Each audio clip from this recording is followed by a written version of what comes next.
Мынау 200 мегапиксельдік камерасы бар, жаңадан шыққан бағасы тиімді Redmi Note 13 Pro Plus 5G смартфоны.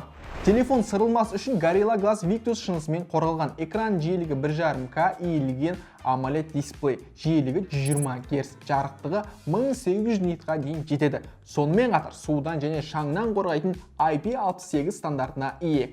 Телефонда мақтауға лайық оптикалық тұрақтандыру бар, ультра анық 200 мегапиксельдік негізгі камерасы және 8 мегапиксельдік кең бұрышты және 2 мегапиксельдік макро камералары бар. Алдыңғы камерасы 16 мегапиксель, ал мынау осы телефонмен түсірілген суреттер.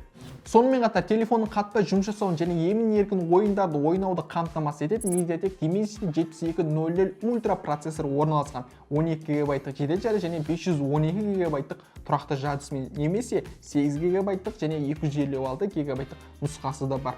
Мен үшін телефонның ең үлкен артықшылығы 19 минуттың ішінде 100%-ға зарядтап тастайды екен. Бұл 20 ваттық Hyper Charge тез қуатты функциясының арқасында. Аккумулятор сыйымдылығы 5000 мАч.